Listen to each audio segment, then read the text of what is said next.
Hello everyone, namaste. Welcome to my another vlog. So आज चाहिँ म रेडी सेडी भएर जाँदैछु छङ्गु है। अनि आजको वेदर पनि एकदमै दामी भइरहेको छ है। हेर्नुस् न एकदमै दामी भइरहेको छ वेदर पनि। अनि यहाँ तलबाट आउँदैछ बाउ छोरा आउँदैछ है, दुध लिएर आउँदैछ। सो अन्त आज चाहिँ हामी आमा छोरा मात्रै गएको हो नि त। अन्त माथि दिदीहरू जानुहुन्छ, अन्त हामी दुईजना गएको है।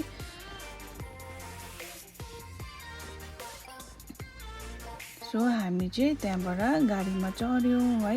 गाइस भाइ चाहिँ बिमार हुन्छ होला भनेर डर लागिरहेको थियो है, तर भए पनि हामी हिँड्यौँ। गाइस भ्यू चाहिँ एकदमै दामी देखिरहेको थियो है। तपाईहरु पनि भ्यू इन्जोय गर्नुस् होला।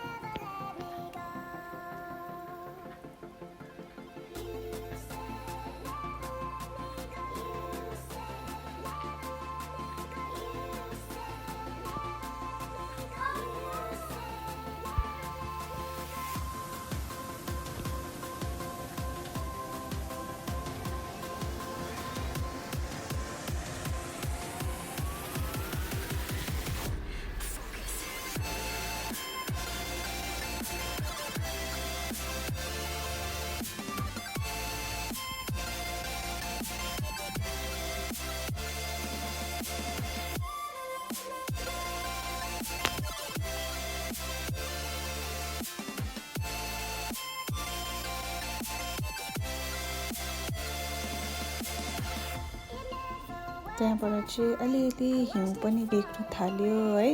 एकदमै फगीहरू पनि लाग्न थाल्यो। हिउँ चाहिँ हेर्नुस् न अलिअलि देख्न थाल्यो है। यति हिउँ देखेर चाहिँ भाइ चाहिँ एकदमै एक्साइटेड भइरहेको थियो है खेल्न लागि।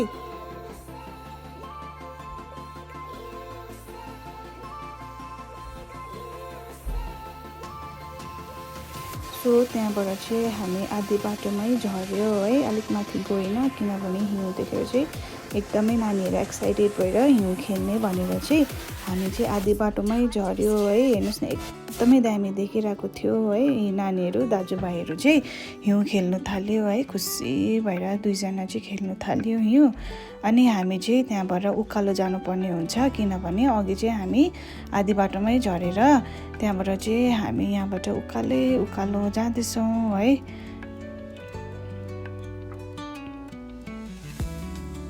एकदमै साह्रो पर्दो रहेछ गाइस यो उकालो चढ्न लागि चाहिँ है। सास परेको जस्तै भएर है, एकदमै साह्रो पर्यो है।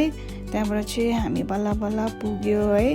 वाउ हेर्नुस् न गाइस एकदमै दामी देखिरहेको थियो है भ्यू चाहिँ। त्यहाँबाट फेरि हिउँ देखेर भाइ चाहिँ यहाँ खेल्नु थाल्यो फेरि हिउँ है।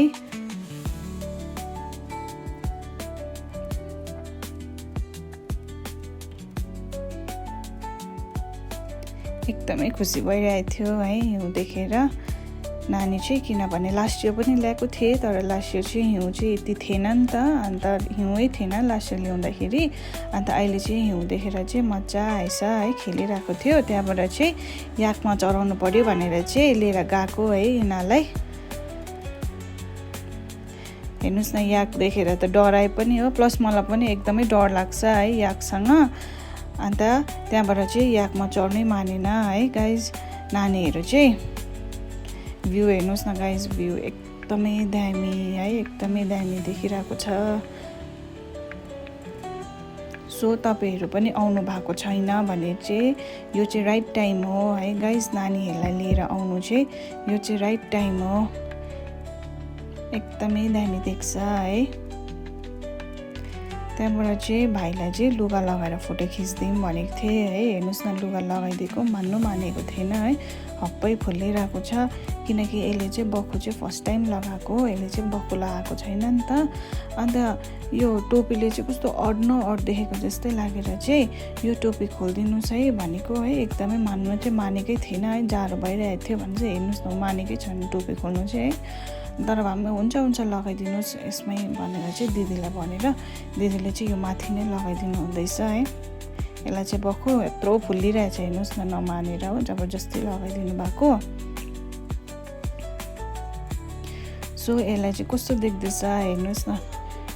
प्लिज कमेन्ट गरिदिनुहोस् मेरो छोरालाई कस्तो देख्दैछ भनेर चाहिँ है। त्यहाँबाट चाहिँ मैले पनि लगाएँ है गाइस। मेरो पनि फर्स्ट टाइमै हो बक्खु, मैले पनि कहिले पनि लगाएको छुइनँ बक्खु है। मलाई पनि कस्तो देख्दैछ प्लिज कमेन्ट गरिदिनुहोस् है। सरम पनि लाग्दो रहेछ गाइस, बक्खु कहिले पनि नलगाएर होला हो, एकदमै सरम लाग्दो रहेछ।